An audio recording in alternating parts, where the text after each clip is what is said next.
Hello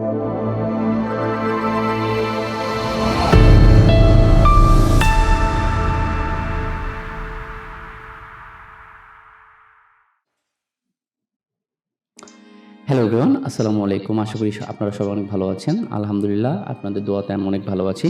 তো যারা theme forest নিয়ে কাজ করতে চান এবং উম বিশেষ করে এলিমেন্টর টেমপ্লেট কিট নিয়ে কাজ করেন বা করতে ইচ্ছুক, এমন যারা আছেন, আমাকে অনেকে মেসেজ করেন। সবাইকে ধন্যবাদ আপনাদের লাভস এবং সাপোর্টস এর জন্য। যাই হোক, আজকের ভিডিওর টপিকটা হচ্ছে একটা টিপস অ্যান্ড ট্রিক্স নিয়ে। ঠিক আছে? এই জিনিসগুলো যদি আমরা যদি ইমপ্লিমেন্ট করি আমাদের ডিজাইনে, তাহলে যেকোনো টেমপ্লেটই আমাদের অ্যাপ্রুভ করানো সম্ভব। ওকে, সো আপনারা এই টেমপ্লেটটি দেখছেন, এটি হচ্ছে একটি ইন্টেরিয়র ডিজাইন টেমপ্লেট কিট। হ্যাঁ? আমরা ইন্টেরিয়র ডিজাইন রিলেটেড একটা কিট তৈরি করেছি। এখানে আপনি যদি একটু খেয়াল করেন, এখানে আমরা একটা রিজেক্ট খেয়েছি, সফট রিজেক্ট যেটাকে বলে।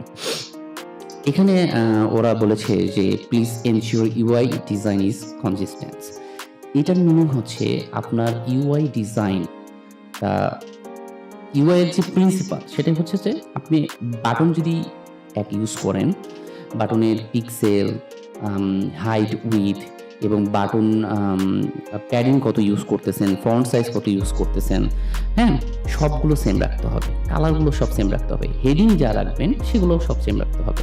আমাদের ডিজাইনার এখানে একটা ভুল করেছে, সেটা হচ্ছে আপনি যদি খেয়াল করেন এখানে দেখবেন যে আমাদের কোনো ইমেজ, কোনো বক্স বা কোনো জায়গাতেই বর্ডার রেডিয়াস নেই।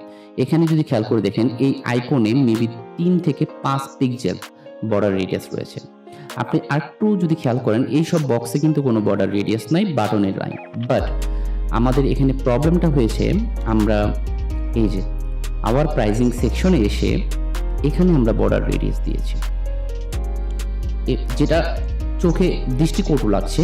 প্লাস আপনার এটা UI consistence, UI rules maintain করে না। ওকে, এবং আপনি যদি একটু নিচে আসেন তাহলে দেখবেন আমরা যে কাউন্টার সেকশনটা তৈরি করেছি এখানেও ঠিক এক্স্যাক্টলি সেম ভুলটা করেছি। আমরা এখানে বর্ডার রেডিয়াস দিয়েছি, যদিও বর্ডার রেডিয়াস দেওয়ার কারণে এই সেকশনটি একটু সুন্দর লাগছে। বাট যদি আমাকে এখানে বর্ডার রেডিয়াস দিতে হয় তাহলে আমার ওভারঅল প্রত্যেকটা সেকশনে যেখানে বর্ডার রেডিয়াস দেওয়া প্রয়োজন আমার বর্ডার রেডিয়াস অবশ্যই দিতে হবে। ওকে, আশা করি আপনারা এই জিনিসটা ক্লিয়ার হয়েছেন। আরেকটি মেন সমস্যা, এটি থিম ফরেস্টের জন্য খুবই গুরুত্বপূর্ণ। এই জিনিসটা যারা মেনটেন করছেন না তারা এই জিনিসটা একটু মেনটেন করবেন ভবিষ্যতে, কারণ এটা মেনটেন না করলে আপনারাও রিজেক্ট খেতে পারেন, সফট রিজেক্ট। ওকে, সো থিম ফরেস্টে ওয়ার্ডপ্রেস ক্যাটাগরিতে তারা 2000 পিক্সেলের বেশি ইমেজ অ্যাপ্রুভ করে না। অর্থাৎ আপনি যে ইমেজই সিলেক্ট করুন না কেন সেটি যাতে 2000 পিক্সেলের বেশি না হয় এবং 250 কেবির ভিতরে থাকে।